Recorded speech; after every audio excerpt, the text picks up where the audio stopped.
CSIS Energy Security and Climate Change Program sets the stage for a deeper look into the future of global energy. ExxonMobil Chief Economist Tyler Goodspeed has joined Program Director Joseph Makut to break down key insights from the 2025 Global Outlook, which is a data-driven assessment of how technology, policy, and economic growth will shape the world's energy mix through 2050, from the role of oil and gas to the role of renewables and global efforts to cut emissions. They examine the trends driving the energy transition. Let's take a listen. Well, I should say I'm part of a team. I'm one part of a team that works on this annual product. And as you said, we've been doing this for decades. Actually, in our office, we have a copy of the 1945 Outlook, where our predecessors were projecting when they thought European refining capacity would come back online, what they thought demand would look like in the coming years. And as you know, considering the very long-term nature of our industry, we need to have a clear idea or an idea of what the world's going to look like in 2030 and 2040, 2050, so that we can allocate capital accordingly. And we make this publicly available in the hope that it might inform policy discussions and public discussions around the energy industry. But it does inform our own planning. And that's different from what other third parties, other companies report, which is very often a scenario. And so it might be aspirational, what we hope the world will look like in 2050, and then we work backwards from to determine what would need to happen for that to eventuate. But ours is what you might call a central tendency or best projection. Dare you call it a forecast? We'll call it we'll stick to Outlook. Okay, sounds good.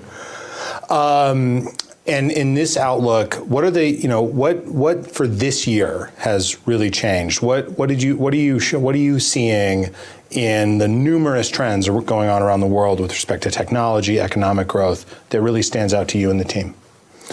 Well, to be honest, one of the things, especially when you look back on history, and 2025 is sort of a nice round number, when you look back on history, one thing that stands out to me and to the team is just how massive the global energy system is, and therefore how, to use an economist term, how trend stationary the global energy stack is.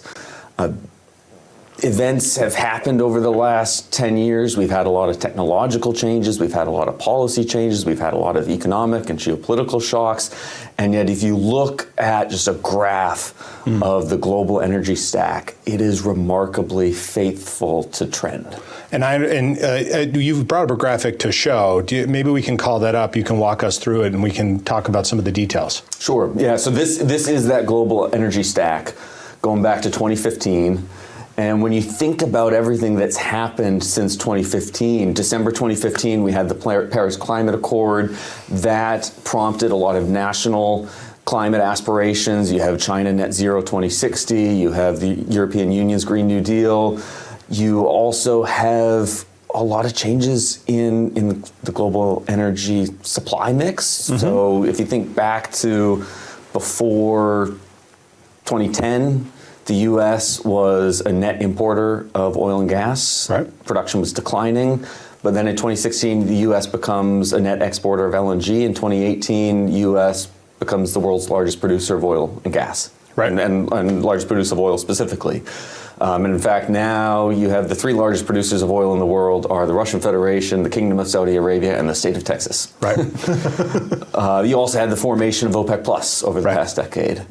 And then you have technological changes. I mean, we had tremendous growth in solar and wind, a lot of penetration of battery electric vehicles. You had geopolitical shocks. You have a pandemic. You have the Russian invasion of Ukraine. You have a recession in 2020 followed by supply chain bottlenecks.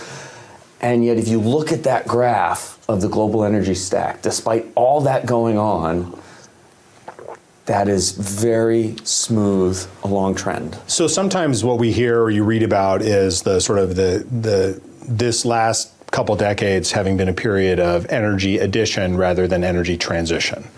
And I think this graph is kind of showing us what people who use that argument are saying, in that you have sort of relatively, I would say, slowly growing energy consumption over that period globally.